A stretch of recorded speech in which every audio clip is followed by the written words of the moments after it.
got this black crap on metal that's kind of like a sealant. A lot of people put these on dry. I don't. What I do with these, just for a little extra insurance,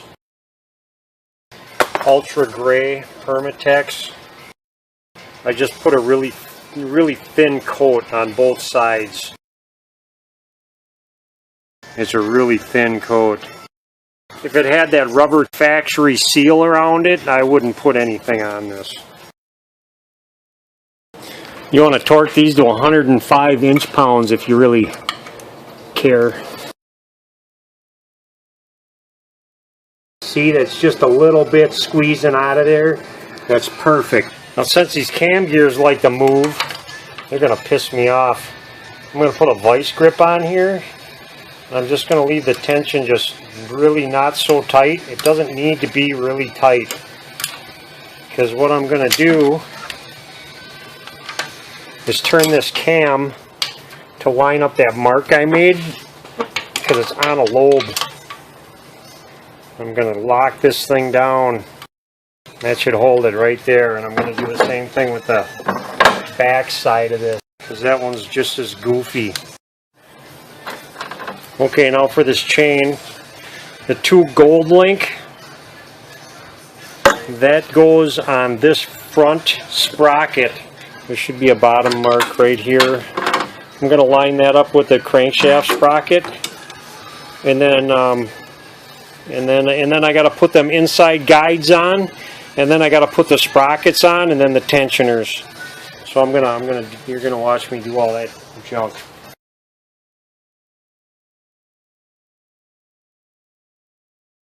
Okay, these things get torqued to 21 foot-pounds.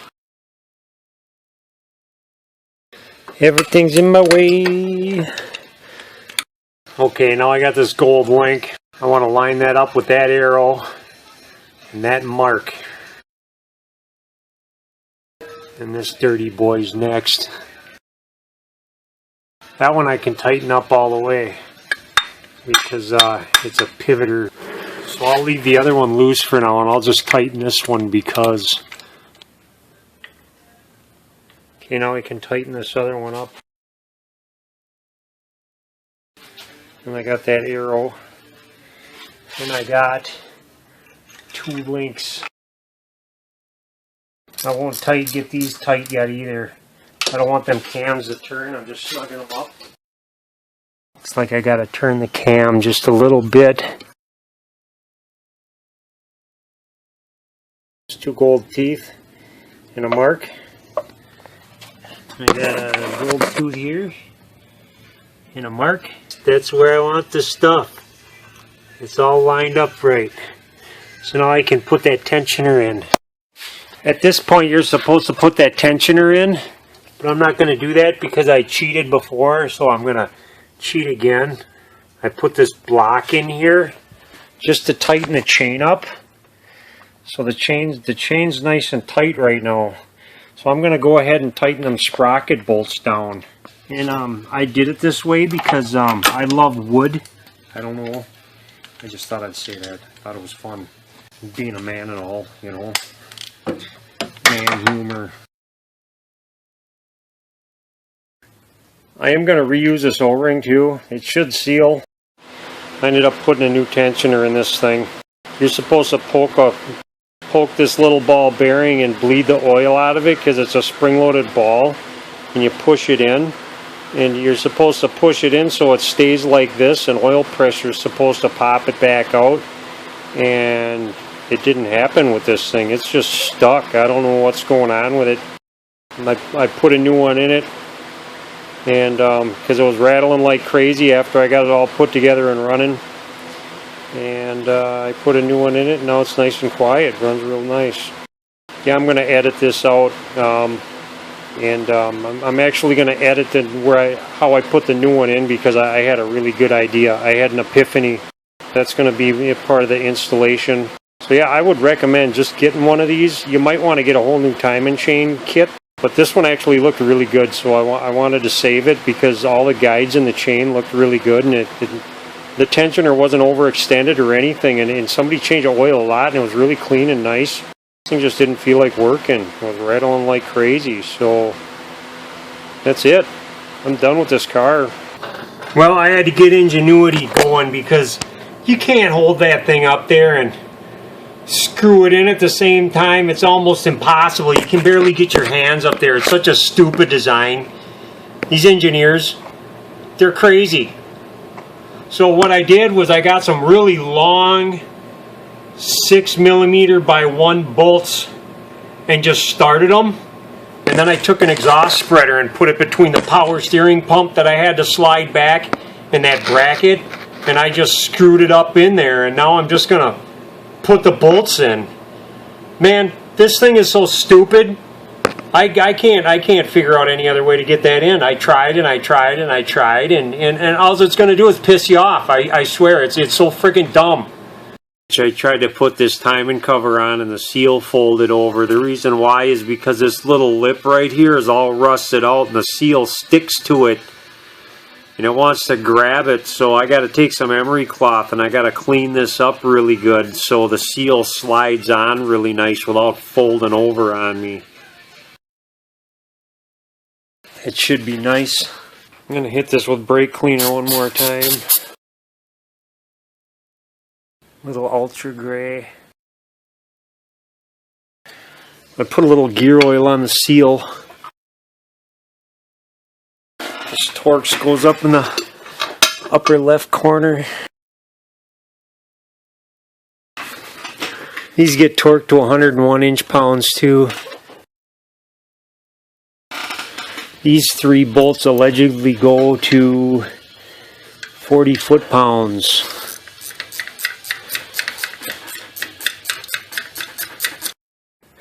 Now here's another I'm gonna screw with you Chrysler design. There's no key in here. It's all pressed fit in. I actually have threaded installers. I have like 2 different kits for installing pulleys, and this one doesn't fit for anything. So my universal kits, I don't know if I'd have to buy something from Chrysler or what. I've put these in before without using them, and you can try to go get an installation tool for this of some kind. I don't know. I'm not going to, though. Here's how I do it. Somebody might say I'm doing something wrong because I'll wreck the thrust bearing or something, but I won't. It'll be fine. I just tap it in with a dead blow. It goes in pretty easy. If you don't have a dead blow, you can probably use like a regular hammer and a board. I can get a few threads in there. Okay, air hammer.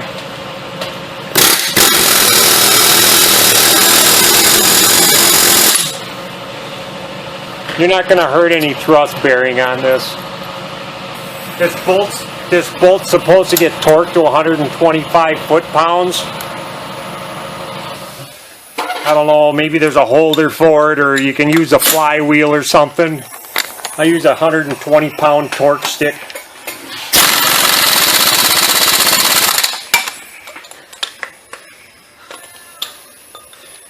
That's just me.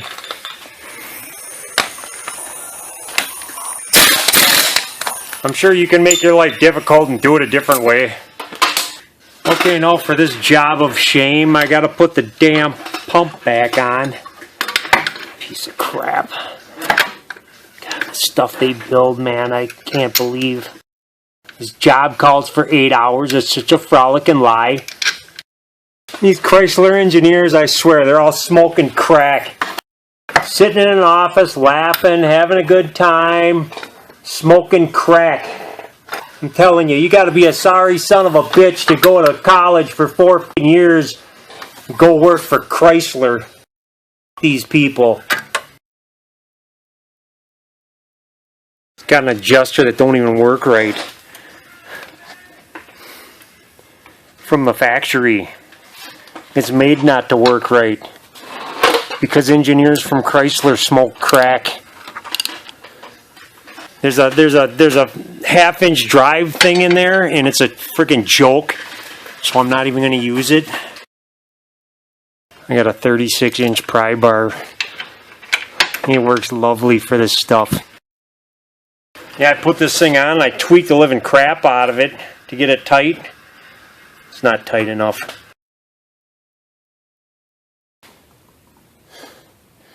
That's tight enough. It's just tight enough.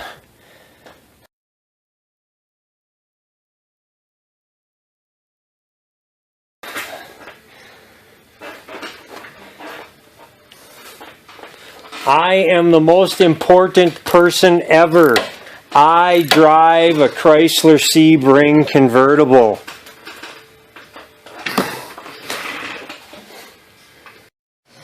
Got a new motor mount. Just cram it in there somehow.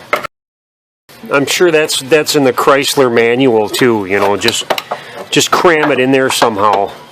That's probably what they tell you. Oh, get the junk off the frame too. That might be helpful. Gee, if I just had a little less room.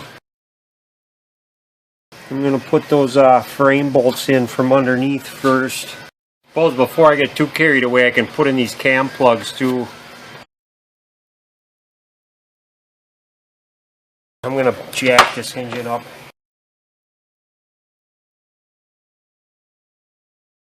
Coolant tank time.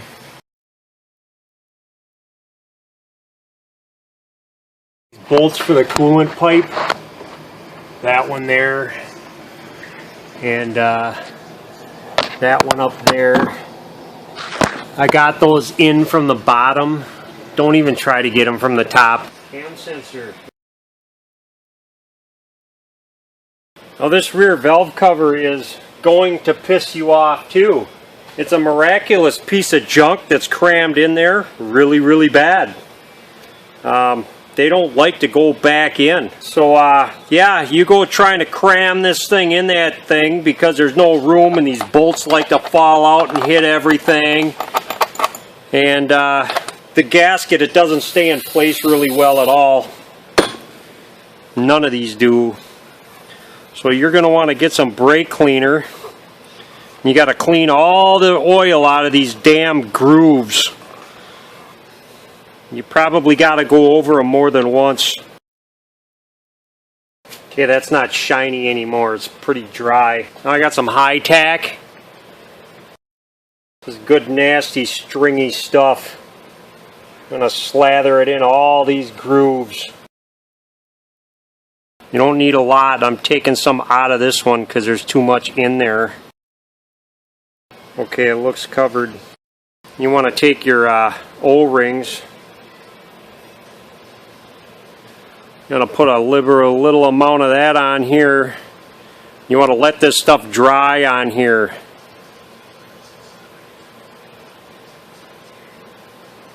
Just let it sit and dry. Same with this valve cover gasket. Okay, I got that all covered. You don't want to let it touch itself because that's how this stuff works. You put it on two surfaces and let it dry, and then when you put it on, it sticks to each other really, really, really well. I can put these in. Chrysler isn't going to tell you to do this either. They're going to tell you to piss and moan all day long trying to get this thing in without your gaskets falling out. Ridiculous. I just hit a rag with a little brake cleaner just to get a little bit off the top. Why the heck not? 30-minute waste of my time. Yeah, when you do this too, don't even bother trying to take this out. It'd be really helpful if this thing had come out because it'd go in a lot easier, but it'll break because it's plastic junk. It'll probably be helpful if I get this hose out of my way. You're going to want to try and see the back of this valve cover and make sure none of this gasket fell out. It's hard to see because the shit's buried so bad.